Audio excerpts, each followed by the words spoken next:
let's move on to Damian Lillard. Could the league veto a Damian Lillard trade? So this is a report that's been out there. Sam Amico reporting it on Twitter and we've been asked about it in the comments since our conversation on Sunday night. This idea that they could veto, the NBA could veto a Damian Lillard trade. I don't know about you, man. That seems really extreme, and I don't see that even as a remote possibility. I don't.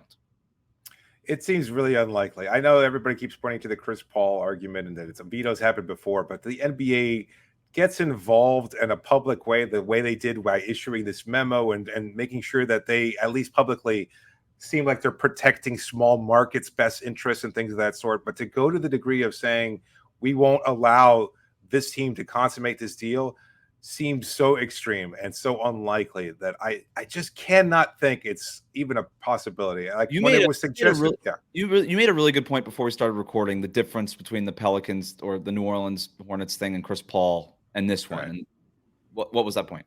Yeah, it was that the New Orleans Pelicans were currently, at that point in time, they were under the ownership of the NBA. So they had the right to negotiate those kinds of deals. When they were sending Chris Paul to the Lakers, it was, that was the presumption, was that they were handling that kind of deal, and then they vetoed it. But they also did veto it, and this is something else I said to you, is that they did veto it because other owners at that point in time thought it was tilting the power and the scales in favor of the Los Angeles Lakers to such a heightened degree that they felt like there wasn't going to be a competitive league. It had Chris Paul been sent to the Lakers, and that's why they complained to Stern. And Stern and the NBA, as owners of the Pelicans, were able to say, "Yeah, you know what? Maybe it makes sense. We won't do that deal." I'm glad you point that out. That there's a key difference there between that deal and the Damian Lillard trade. We're going to talk about that next here on Locked On Heat.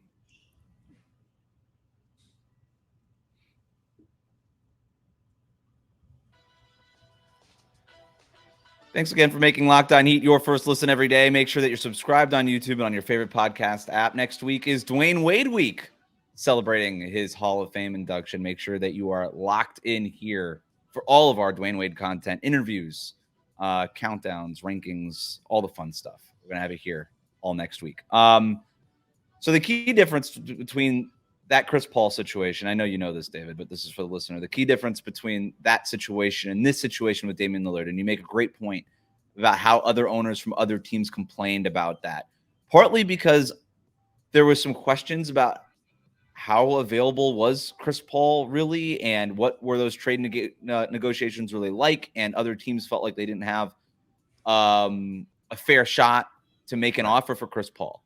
That is not the case right now with Damian Lillard. Joe Cronin's got his phone lines open. Please, Joe Cronin is saying, make me another offer. The problem with them is that offer has not come yet.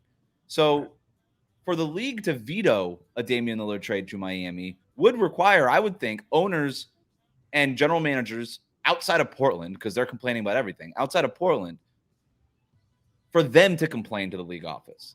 And I don't see any other owners complaining to the league office when they don't want to trade for Damian Lillard in the first place. So the whole idea that the NBA could veto, and I got to be honest, man, that this was even reported is absurd to me. This whole thing is absurd, and I don't see it happening. And I'll leave it there. Unless you have anything else to say about it. No, I agree with you. It doesn't seem like there are enough teams clamoring for the opportunity. And as we pointed out before, there's no guarantee, as good as that big three would be, of Dame, Jimmy, and Bam, there's still no guarantee that they would be a shoe-in for a title. Right. I think other teams still feel like they're competitive enough that they don't see the shift in power as dramatically as a Chris Paul trade would have made it in behalf of the Lakers. So I don't think that we're going to see a number of owners complain. That team would have been good, but it wouldn't have been like the Kevin Durant Warriors. Could Chris Paul and Kobe have coexisted? Is that a segment that we should be doing 20 years later? I don't think so. Probably not. Pau Gasol getting traded to Houston, of all things. Like, it was like a multi-team trade. It was just a bizarre thing. I don't know. Whatever. Coming up next, why the Lakers are lucky they didn't have to give up Pau Gasol to get Chris Paul. No, we're not doing that segment. All right. You know what time it is. It's that Dame time again. Lift off and the clock has started. Dame requesting a trade out of Portland. To have to lower your asking price and look elsewhere, and that's where Miami will still be a part of this process. This is supposed to be a peaceful separation. Dame has every right to ask for a trade. The notion that they're going to have to give him away for nothing is just stupid. I stand with Damian Lillard on that. I ain't got no problems with it at all. And we in the business call it incremental reporting. It will hang over the whole summer. I love that it ends with that Simmons. eagle. Oh, the eagle. Yeah. The eagle. Yeah, I was just throwing random animal noises in there by the end of it. I love it. So this is Adrian Wojnarowski on an episode of NBA Today on ESPN on Monday afternoon, talking about the latest in regards to the Miami Heat's pursuit of Damian Lillard. The idea that Damian Lillard or the Portland Trailblazers has not gotten other offers other than the Heat's offer for Damian Lillard. Here's the sound. Issue with teams. It has simply been the idea, I think for a lot of teams, his age and the idea of paying him over $60 million at 35 and 36 years old, the last 2 years of his deal.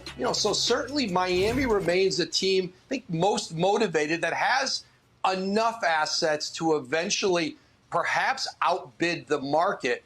The problem is, listen, Portland looks at what Miami has, doesn't love it, and keeps hoping something better is going to come along. It may or may not. So that's Woj. He goes on to say later in that same report that another kind of issue here is that basically this is summer vacation in the NBA. General managers, front office people, like they're gone. They're gone. They're hanging out in the Bahamas, going overseas, doing their thing. So there's a whole lot of out of office replies being bounced back when emails are being sent right now. And that the next real deadline is basically the end of September when training camp begins. Right. I'll go back to what Joe Cronin said in Las Vegas. If this takes months, it takes months. It kind of looks like it might take months here. Whatever. I guess that's just what it is, David. You and I are just going to be talking about this for the next couple of months. But still, nothing has changed, and there's no second offer for Damian Lillard for exactly the reason we've been saying, and Adrian Wojnarowski repeated there. He's old. He's going to get paid a lot of money. And while he's very good right now, there's just not a very big appetite across the rest of the league to give up anything of real value that beats Miami's offer. And so here it is. The Heat have the only offer. Portland doesn't like it, and everybody's on vacation. Now, there is a kind of monkey wrench in the whole vacationing thing, is that the Hall of Fame ceremony does take place next week, and Pat Riley kind of alluded to that it kind of forces everybody to cut their vacations short. I don't know how seriously or important that might be in terms of changing the timeline a little bit, but I think mostly it kind of sticks with it. Like, there's no reason for Cronin to fly to Springfield, Massachusetts, of all places, in order to finalize terms of a deal. Although that would be fantastic, and I'd love to be there to see it happen. I'm not counting on that being a possibility. But it is a good point. Like we have said it. And look, I think it's important to point out to our listeners that we should have some nuance here. Like, I know a lot of people are saying, well, he's going to be too old, it's not worth it. And they've even used that argument as why Miami and only Miami should be willing to take on Dame. Like, Dame's still a damn good player right now, even at 32, 33. He's going to be a very good player, presumably over the next couple of seasons. But look, as we pointed out in the first segment talking about Jimmy Butler's extension, you have to be logistically concerned about paying a player that's going to be 35, 36 years old, north of $60 million a year. That's just reality, regardless of how good they may or may not be. And we can't see the future, so we have no way of determining that. There is going to be some concern. A lot of teams are going to shy away from that. It just even a potential possibility. And they're not, as you just said, going to give up substantial amount of assets to acquire that player. Like, nobody's going to trade a current all-star level player for a current all-star level player that's going to be making $60 million at age 36 in just a couple of seasons. Right. This is why the Utah thing never made sense. They got a good thing going. As much as Damian Lillard would fit there, and he would fit there, like, just for the next couple of years, he fit anywhere. That's not a team interested. They're young. They're not a team interested in doing that. They want to kind of do the Oklahoma City Thunder kind of thing, right? They want to reload, restock, get young, and stay good. And Danny Ainge, by the way, has done that. Danny Ainge, he's always willing to make that big swing, like what he did in Boston. He did the opposite of this in Boston. I'm just saying, like, he traded Kevin Garnett, Paul Pierce, all these guys to get younger. Danny Ainge doesn't usually trade a whole lot of stuff to get older. Let's talk about it afterwards. We were this close. No, but I'm saying, like, even when he does make the trades, it's never to get older. It's always to get younger. And with San Antonio, it also makes no sense. Damian Lillard, Victor Wembanyama make a lot of basketball sense. Yeah, for 12 months and then not anymore, right? Like you've got a great young core. And by the way, the Spurs have a great young core outside of Wembanyama that's kind of underrated right now. Like there's Tyler some Hero good makes players more there. sense. Tyler Hero For makes San more sense Antonio? in San Antonio. Yeah, absolutely. Yes. And he makes more sense in Brooklyn, right? Because if you're trying to pair somebody with Mikal Bridges and Cam Johnson, these other guys, understanding that also if Brooklyn wanted Lillard, they would have to probably get rid of at least Cam Johnson, maybe Mikal Bridges. Like it doesn't make sense for Brooklyn either, where Tyler Hero does, if all of it costs them is a couple of first-round picks. So Toronto, Toronto, like maybe Toronto makes a little bit of sense if you're able to keep Siakam.